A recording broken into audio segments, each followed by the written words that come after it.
and welcome. My name is Alan Robert. It's my goal to help you learn the words you can use to write and talk about the economy in English.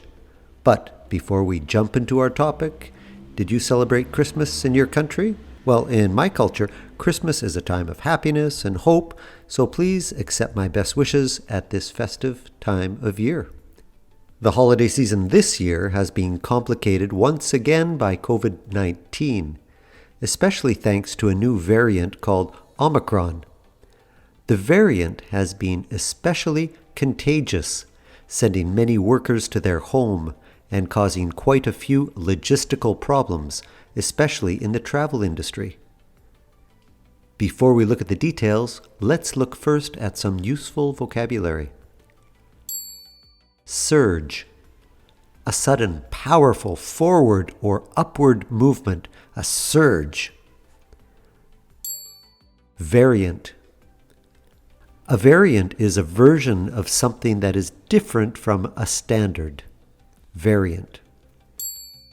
Disrupt. Disrupt is to interrupt, to cause a disturbance or a problem. Disrupt. Flight crews.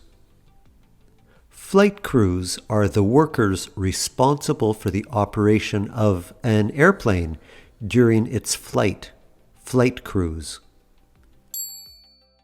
Contagious. Contagious is able to be passed from one individual to another through contact. Contagious. Staff shortage. A staff shortage is when there's not enough workers to do the job properly. Staff shortage. Complacent. Complacent is to lose the feeling that there is a risk. Complacent. Well, currently the surge of COVID-19 cases, and especially the rapidly spreading Omicron variant, is disrupting travel, entertainment, and sports in many countries. Shortages of flight crews caused many domestic and international flights to be cancelled last weekend. This is a bad time of the year to have sick employees in the airline industry, since the end of December is such a busy time for airports and airlines in general, as millions of people fly all over the world to visit friends and family for the holidays. The fast-moving Omicron surge is also affecting the cruise industry.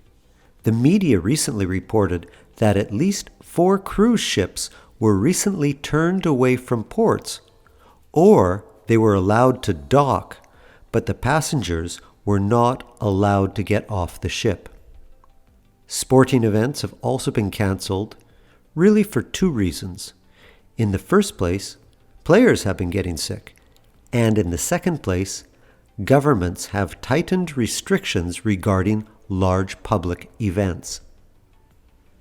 The good news is that even though COVID-19 cases will continue to rise, the Omicron variant doesn't seem to be as severe as earlier cases.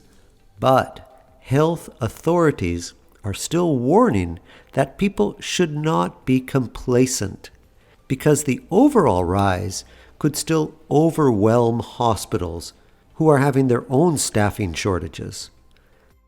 By the way, did you hear how I pronounced the name of this new COVID-19 variant, Omicron? You might also hear it pronounced Omicron. If you go back to the Greek origin of the word, the textbook way to pronounce it is Omicron. But, it doesn't really matter. I chose Omicron because it seems to be the most common way it's being pronounced today.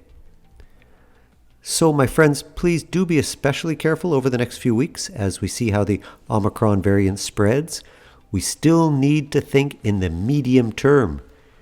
We need to keep ourselves healthy and help others stay healthy too. COVID isn't as short-term as we hoped at the beginning of the outbreak. And there is one more thing that you can do. Be sure that you now understand the meaning of our words. Surge, variant, disrupt, flight crews, contagious, staff shortage, complacent. Well, that's all for today. Thank you for supporting this podcast by listening to it. I hope it was helpful to you. The world needs economists who can communicate with each other in English clearly and with confidence. So I encourage you to go back and listen to the previous episodes of this series. There's a lot of good material there. Remember, you learn language one word at a time. So be patient with yourself, but keep up the good work. Keep trying. This is Alan Robert. Goodbye for now. Have a spectacular day.